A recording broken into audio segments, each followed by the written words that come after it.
মানুষের শ্রেষ্ঠত্ব যদি ক্ষমতার বলে হতো, তাহলে হাতিকে আল্লাহ পাক শ্রেষ্ঠ মখলুক কেন বানালো না? মানুষের ক্ষমতা যদি কোনো কিছু বানানোর দক্ষতার কারণে হতো, তাহলে ভাবনা চিন্তা করে দেখুন, মৌমাছি যে ঘর বানায়, মৌমাছি যে চাক বানায়, মৌমাছির চাকের মধ্যে যে ছিদ্রগুলো বানায়, অসংখ্য ছিদ্র, হাজার হাজার ছিদ্র, শত শত ছিদ্র হোক, যাই হোক না কেন, যত বড় চাক হোক না কেন, মৌমাছি যখন চাক বানায়, চাকের মধ্যে যেখানে ওই ছোট্ট ছোট্ট ছিদ্র থাকে, যে ছিদ্রের মধ্যে মধুগুলো জমে, যদি কারোর কোনোদিন ক্ষমতা হয়, কারোর কোনোদিন যদি সুযোগ হয়, তাহলে ওই মৌমাছির চাকটা ভাঙবেন।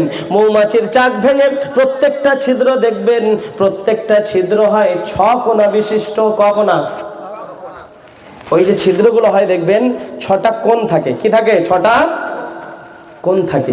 কোনোদিন আমরা চিন্তা ফিকির করেছি আল্লাহ পাক রব্বুল ইজ্জাত ওই ছোট্ট মৌমাছির মধ্যে কি কারিগরির ক্ষমতা দিয়েছেন, যে 6টা কোণ হয় বিনা কোনো মাপযন্ত্র, বিনা কোনো স্কেল, বিনা কোনো ফিতে, বিনা কোনো টেপ ফিতে কিছু না নিয়ে মৌমাছি ওই যে ঘর বানায়, ওই ঘরের 6টা কোণ হয়। কটা হয়? না কোনোদিন 4টে হয়, না 3টে হয়, না 2টো হয়, না গোলাকার হয়। মৌমাছির ওই সূক্ষ্ম দক্ষতা, এটা আল্লাহ পাক রব্বুল ইজ্জাত দিয়েছেন। হযরতে ইমাম কাজবিনী রহমাতুল্লাহ আলাইহি আজাইবুল মখলুকাত একটা কিতাব আছে, ওই কিতাবের 327 নম্বর পৃষ্ঠায় এই ঘটনা উল্লেখ করেছেন। এটা সুন্দরভাবে বুঝিয়েছেন, এটা সুন্দরভাবে বুঝিয়েছেন যে আমি নিজেই পরীক্ষা করে দেখলাম, অনেক চাক ভাঙলাম, চাক ভাঙার পরে দেখলাম প্রত্যেকটা ঘর রকম 6 বিশিষ্ট, 6 কোণা বিশিষ্ট হয়। প্রত্যেকটা কোণ একে অপরের সঙ্গে দূরত্ব সমপরিমাণ হয়। সুবহানাল্লাহ।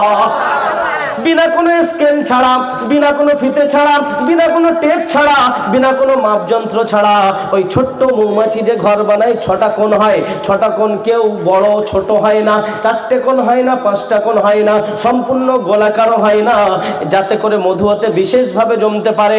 আল্লাহ পাক রব্বুল ইজ্জাত ওই ছোট্ট মৌমাছির মাথায় যে বুদ্ধি বিবেক দিয়েছেন, যদি ওই কারিগরির ক্ষমতার কারণে মানুষ শ্রেষ্ঠ হতো, তাহলে মৌমাছিকে আল্লাহ পাক আশরাফুল মখলুকাত কেন বানালো না?